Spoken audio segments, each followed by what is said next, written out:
Baik saudara, antara fokus dari Bumi Kenyalang mengenai usaha terbaru kerajaan negeri dalam menerokai industri semikonduktor mikroelektronik. Perincang lanjut bersama Buma Win di Kuching. Silakan Buma. Baik, terima kasih Alif. Kerajaan negeri telah menandatangani Memorandum Persefahaman MOU dengan sebuah pembekal semikonduktor mikroelektronik yang berpangkalan di Belgium untuk bekerjasama dalam mereka bentuk chip bersepadu IC bagi chip yang dihasilkan di Sarawak. Majlis itu yang berlangsung semalam di Tessenderlo, Belgium ditandatangani antara Kementerian Pendidikan, Inovasi dan Pembangunan Bakat dan Meleksis Teknologi sambil disaksikan oleh Premier Sarawak Datuk Patinggi Tan Sri Abang Johari Tonopeng.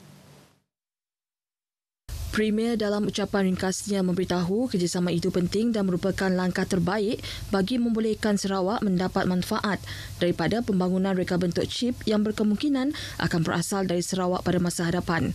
Ujar Datuk Patinggi Tan Sri Abang Johari lagi, pembangunan bakat juga penting dalam memupuk iklim penyelidikan dan pembangunan R&D yang mantap dalam teknologi reka bentuk chip di Sarawak. Memandangkan Sarawak, khususnya Kuching, beralih ke arah pembangunan sistem transit aliran autonomi ART yang dikuasakan oleh hidrogen, R&D sudah pasti akan menjadi ciri utama pengangkutan awam baru itu. Mengenai MOU itu, sebagai pereka chip dan pembekal penyelesaian, Meleksis Teknologi telah menjadi sebahagian daripada pengasas chip XFAB sedia ada di Zon Perindustrian Bebas Samajaya yang menghasilkan chip untuk digunakan dalam pelbagai aplikasi termasuk kereta. MOU itu merangkumi kerjasama dalam reka bentuk chip dan pembangunan bakat separa konduktor di Sarawak sebagai sebahagian daripada program inovasi dan pembangunan bakat negeri. Datuk Patinggi Tan Sri Abang Johari kini dalam rangka lawatan kerja selama seminggu di Eropah dan United Kingdom.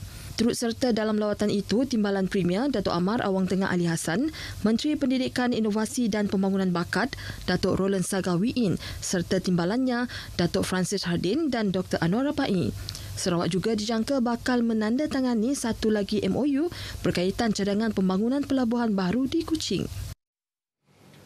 Penggunaan sumber tenaga hijau dalam industri otomotif, kerajaan harus mengorak langkah serius.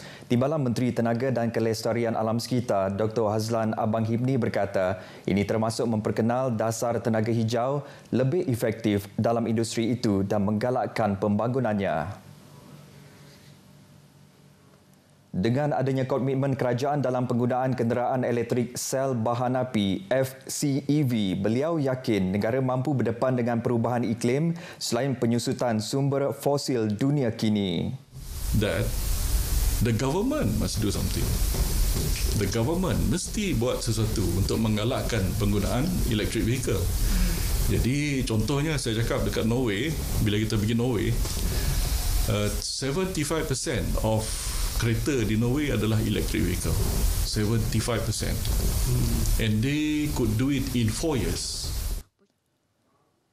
Bercakap kepada pemberita selepas Majlis Perasmian Persidangan Tenaga Bersih Antarabangsa ICCE 2022 di Pusat Konvensyen Borneo Kuching, jelasnya lagi Sarawak kini berada pada landasan yang tepat ke arah pembangunan kuasa masa depan itu. Dedahnya lagi, sebuah syarikat otomotif Australia bercadang membuka kilang pemasangan kenderaan hidrogen di Kuching. Tanpa mendedahkan lanjut tentang pelan itu, beliau percaya dengan adanya industri itu di Kuching yang akan memberi peluang rakyat untuk memiliki FCEV dengan harga lebih rendah. Persidangan ICCE yang dihadiri lebih 100 peserta itu melibatkan penggiat industri, pengubal undang-undang dan golongan pengkaji daripada institusi pengajian tinggi. Jawatan Kuasa Pengurusan Surau dan Masjid di negeri ini disaran untuk menganjurkan Majlis Tilawah Al-Quran sekurang-kurangnya sekali dalam setahun sebagai usaha menggalakkan penyertaan golongan belia dalam program keagamaan tersebut. Timbalan Menteri Utiliti dan Telekomunikasi Dato' Dr. Abdul Rahman Junaidi memberitahu langkah ini penting bagi memastikan golongan belia memahami Al-Quran sebagai panduan dan amalan kehidupan seharian. Jelas Datuk Dr. Abdul Rahman Junaidi, ia juga dapat membina benteng ketahanan dalaman golongan itu daripada terlibat dengan gejala tidak sihat serta cabaran globalisasi dan teknologi moden. Tambahnya, penganjuran program seumpama itu juga akan dapat melahirkan kari dan karya yang baharu untuk mewakili negeri ini ke peringkat global. Datuk Dr. Abdul Rahman berkata demikian pada majlis penangguhan tilawah Al-Quran peringkat bahagian Kuching malam tadi.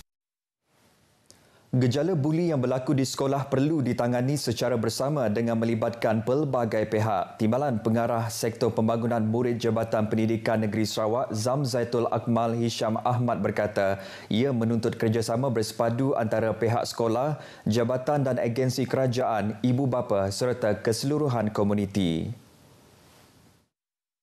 Jelas Zamzaitul di peringkat Kementerian Pendidikan, pelbagai program dirangka dan telah dilaksana dengan salah satunya adalah penerapan konsep sekolahku sejahtera.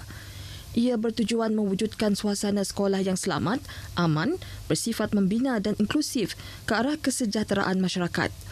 Walau bagaimanapun, Zamzaitul berpandangan pihak sekolah tidak dapat menangani gejala buli sendirian memandangkan sebahagian besar masa serta kehidupan pelajar, terutama pelajar harian, dihabiskan di luar sekolah. Oleh itu, ibu bapa tentu sekali memainkan peranan yang amat penting memantau anak mereka dan disokong oleh agensi kerajaan seperti polis serta pihak pentadbir di sesuatu daerah atau bahagian. Tidak ketinggalan, masyarakat dalam sesebuah komuniti juga perlu bersikap peka dan ambil peduli keadaan yang berlaku di persekitaran kejiranan mereka, terutama yang melibatkan tingkah laku dan kehidupan generasi muda. Zamzaitul berucap semasa pelancaran program anti-buli peringkat negeri Sarawak di SMK Sri Aman di Sri Aman hari ini. Polis merampas 55,000 batang rokok dan 2,058.48 liter minuman keras pelbagai jenama disyaki tidak bercukai menerusi operasi kontraban di kawasan Demak Laut, Kuching semalam. Ketua Polis Daerah Kuching ACP Ashmon Bajah dalam kenyataan media memaklumkan nilai rampasan dianggar berjumlah RM84,372.72. SCP Ashmore mendedahkan seorang lelaki tempatan berumur 19 tahun turut ditahan dalam operasi kira-kira pukul 3.30 petang itu. Suspek dihadapkan ke Mahkamah Magistrate Kuching hari ini untuk tujuan permohonan reman. Kes disiasat di bawah Seksyen 135-1-D Akta Kastam 1967.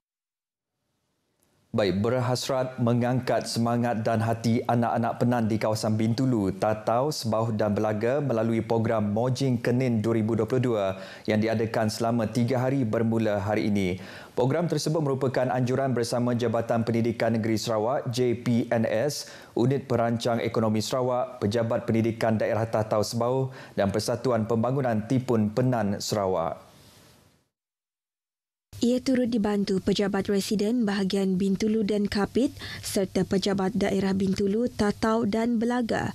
Mojing Kenin akan bermula di Auditorium Lembaga Kemajuan Bintulu dan anak-anak Penan dari bahagian Bintulu dihimpunkan seawal pukul 8 pagi dengan pelbagai pengisian bermanfaat.